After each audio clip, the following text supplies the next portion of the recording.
Today's show is brought to you by a former guest, Helix TCS, one of the largest publicly traded non-plant touching cannabis companies in the world, trading on the OTC under ticker symbol HLIX. Their portfolio of industry-leading technology, compliance, and security companies is designed to scale internationally to capitalize on the inevitable proliferation of legal cannabis without the risk and limitations of being a cannabis producer. Record Q2 earnings, driven by their market share leading seed-to-sale tracking software, has positioned Helix TCS as one of the most exciting ancillary companies in the cannabis industry. To learn more about Helix TCS, trading under ticker HLIX, go to helixtcs.com or listen to Raising Cannabis Capital, episode 96. What we would want to do is expand our operations X-fold and be able to accommodate some of these big box stores if they went nationwide. Right now, there's not a lot of companies countrywide who can handle that type of volume. And that's what we're looking at in the near term, because it will definitely happen. It's just a matter of time. From MJBulls Media, it's the Raising Cannabis Capital Show. I'm Dan Humiston, and on today's show, how these two companies are working together to help other companies get into the CBD business.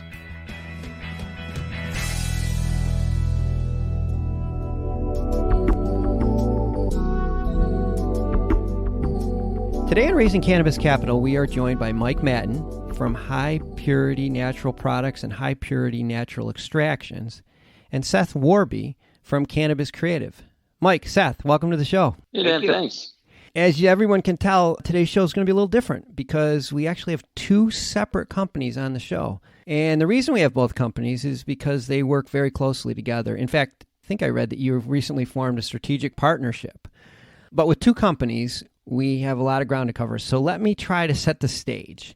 Right now, there are hundreds, maybe thousands of companies that are looking to add CBD to their existing products or to create new CBD product lines. And most of these companies need guidance. You know, where do you get the CBD? What type of products? And how do I market it? Mike, let's start with you. Can you tell us a little bit about high purity natural products and high purity extractions and how you help these companies get their products to market? Sure. Yeah. Thanks, Dan.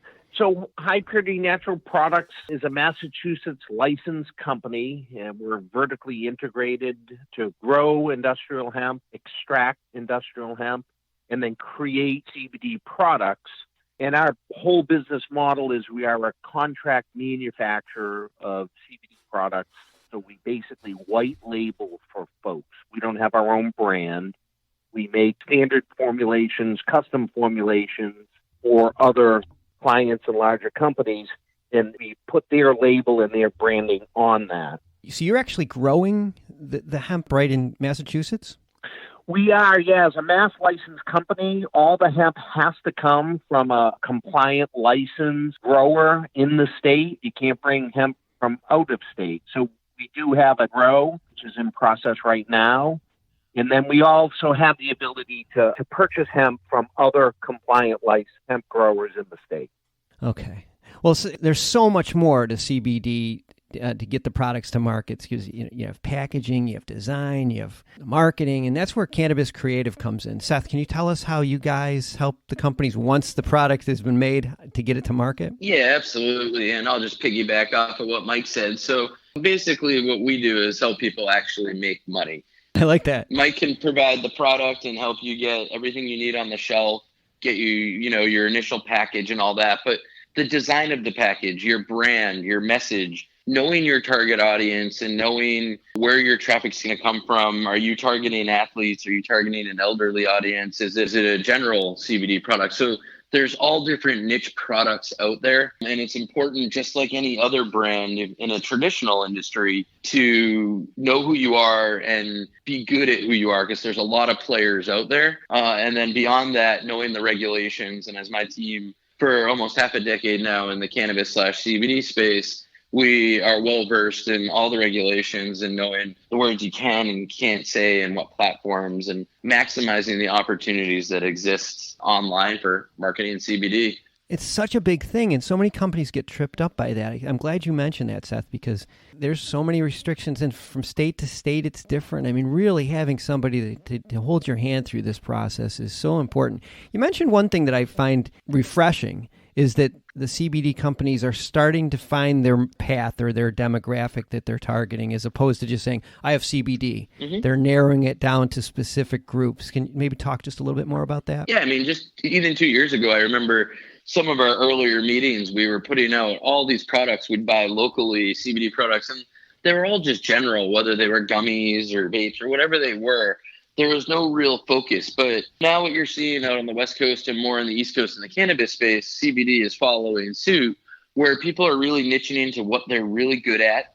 And they're understanding that, just like an Anheuser-Busch or any other large industry company not in this space does over time, is figuring out what their specialty is and trying to maximize their distribution and potential for that. So at the end of the day, when you look at a shelf and you have a lot of first-time users, a lot of curious people out there, don't know what CBD is, want to try it, don't believe in it, whatever it is, they've heard about it and they're buying it. That first time, they look at the packaging and they can't taste it. They don't know what the effects are going to be until they've tried it. So if your package can pop out to them, that's important. The prettiest package to the user will end up being the one they select. I want to take a quick break to thank you for listening to today's show and to invite you to check out all of our other cannabis podcasts. As the industry's #1 cannabis podcast network, we are constantly adding new shows. So go to MJBulls.com to see our new shows and to become part of the Cannabis Podcast Network. There are so many new CBD companies out there, so many new ones, but most of them are small. But I know it's just a matter of time before mainstream companies, the giant companies, household name ones. Mike, are you starting to get some inquiries from the big boys, the big boxes, and some of the cosmetic companies? We are, yeah, definitely. I mean, grocery stores are starting to put CBD products on the shelf, CVS and Walgreens, skincare products. So the big box stores are starting to play in the CBD industry. Oh, my gosh. Can you imagine being the companies that's supplying CBD to, say, CVS when they go from that walk to run stage? What a great place to be. Speaking of that, Well, speaking of that, Mike, what's next for you guys? Yeah, so right now we're growing organically. We've been in the space ever since the Massachusetts guidelines came out and allowed the growing of hemp and production of CBD products. What we're looking at into the future is if we do want to grow exponentially, what we would want to do is expand our operations X-fold and be able to accommodate some of these big box stores if they went nationwide. Right now, there's not a lot of companies countrywide who can handle that type of volume. And that's what we're looking at in the near term, because it will definitely happen. It's just a matter of time. Oh, because you're talking train loads instead of truckloads once you get to that level. No doubt. And the companies that are ready are the ones that are going to get the deals, because, CVS is not going to say, oh, yeah, Mike, as soon as you get ready, let us know. Be like, sorry, we're on to the next one. Same with you, Seth. I mean, I'm sure that, you're just going to be getting bombarded, but I guess what's next for you guys? Yeah, well, we already are. The industry is booming, and a lot of people are reaching out as our portfolio goes public and we show more and more of our work to people. The word of mouth is spreading, and it's been a great run so far. What's next for us is just expanding our partnerships. We have a ton of industry partners, from LeafLogix to BioTrack to plenty of others, expanding those relationships with our clients as well. We have a lot of clients from the dispensary space all the way down to the auxiliary businesses. Right now we're through our round one and growing rapidly, but if an angel showed up at the door and wanted to do something great with us, we'd be foolish not to hear their idea. The worst we could say is no. Anyways, what's next for us is to do more market research, enjoy the industry, and grow the company. No pun intended. Well, you certainly need to be in position for when, like I said, when these big companies come in, because they're going to need guidance just like everybody else. And Mike, is there going to be opportunities for investors to participate in your growth? Yes, no doubt about it. For grow to handle very large volumes, we would want to expand operations and also implement more automated equipment. And that doesn't sound like something that's cheap. That doesn't sound cheap. Yeah, that definitely takes some additional talent and also the proper funds to be able to implement that. Yeah. Well, we've been speaking with Mike Matton from High Purity Natural Products and High Purity Natural Extractions, and Seth Worby from Cannabis Creative, and all of their contact information. And we also have investor information on the MJBulls website. So Mike and Seth, thanks for being on the show today. Thank you, Dan. Thanks, Dan. Appreciate it. Good luck with this. Thanks for listening to Raising Cannabis Capital. To learn more about today's guest or to become a guest, visit our website at mjbulls.com. Today's show was produced by MJBulls Media, with original music produced in part by Jamie Humiston. I'm Dan Humiston, and you've been listening to the Raising Cannabis Capital podcast.